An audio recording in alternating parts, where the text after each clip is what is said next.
Hello everyone, welcome to my channel. तो आज एक नई जानकारी के साथ कृष्ण जन्म की कहानी में लेकर आ रही हूँ। ये वीडियो अगर आपको अच्छा लगे तो इसे लाइक, शेयर और कमेंट ज़रूर कीजिएगा। तो बिना देर किए शुरू करते हैं। कृष्ण जन्म की कहानी शुरू होती है द्वापर युग में। द्वापर युग में भोजवंशी उग्रसेन नाम के एक राजा राज कर रहे थे। उनका एक पुत्र कंस और एक पुत्री देवकी थी। कंस बहुत ही ज़्यादा क्रूर शासक था, इतना क्रूर कि उसने अपने पिता को गद्दी से उतारकर वह स्वयं उसका अधिकारी बन गया। कंस की बहन देवकी का विवाह वासुदेव से हुआ था, जो कि एक यदुवंशी थे। कंस अपनी बहन देवकी को बहुत प्रेम करता था। एक बार वह अपनी बहन को उसकी ससुराल पहुंचाने जा रहा था, तभी रास्ते में आकाशवाणी हुई, हे कंस, अपनी जिस बहन देवकी को तू इतने प्रेम से उसकी ससुराल छोड़ने जा रहा है, उसी देवकी में आने वाले समय में तेरा काल बसने वाला है। इसी देवकी के गर्भ से उत्पन्न 8वां बालक तेरा वध करेगा। कंस ने जैसे ही यह भविष्यवाणी सुनी, वह क्रोध से भर गया।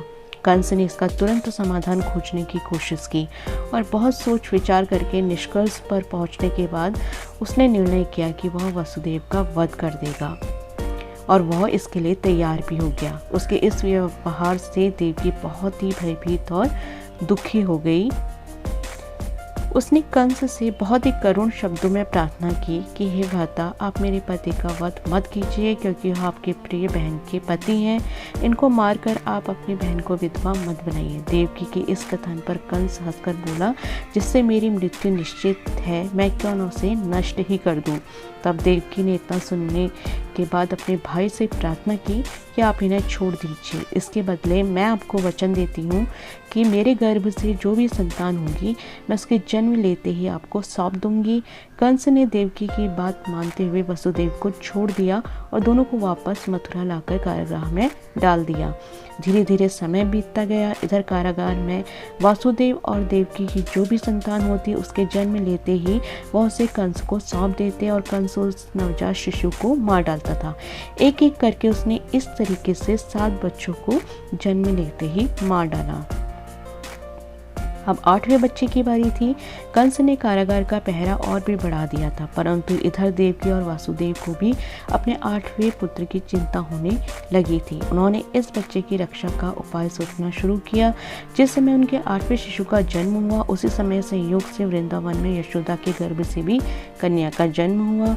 जिस कोठरी में देवकी वासुदेव को कैद किया गया था, उसमें अचानक दिव्य प्रकाश हुआ और उनके सामने भगवान विष्णु प्रकट हुए और दोनों ने भगवान के चरणों में प्रणाम किया। तो भगवान ने उनसे कहा कि इस नवजात शिशु को तुम अपने मित्र नंद जी के घर वृंदावन भेज दो और जो कन्या जन्मी है उसे यहाँ ले आओ।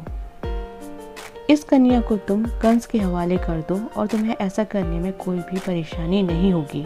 वसुदेव ने नवजात शिशु को सूप में रखकर कारागार से निकलने का प्रयास किया और उन्हें कोई भी परेशानी नहीं हुई, क्योंकि ईश्वर की माया से सारे पहरेदार सो गए थे। बेड़िया अपने आप खुल गई और यमुना ने उनके लिए अपने आप ही रास्ता बना दिया था।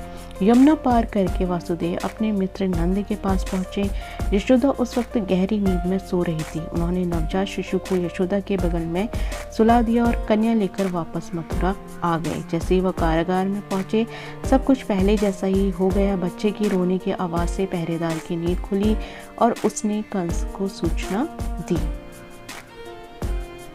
कंस सूचना पाकर तुरंत कारागार की ओर बढ़ा और उसने बंदी गृह में जाकर देवकी के हाथ से उस नवजात कन्या को छीनकर जमीन में पटकना चाहा, परंतु कन्या आकाश में उड़ गई और कहा कि हे मूर्ख, मुझे मारने से क्या होगा? तुझे तेरे मारने वाला तो जन्म ले चुका है और जल्दी ही तुझे तेरे पापों का दंड देगा। तो ये है कृष्ण जन्माष्टमी की कथा। आपको कैसी लगी बताइएगा ज़रूर। Thank you, bye bye.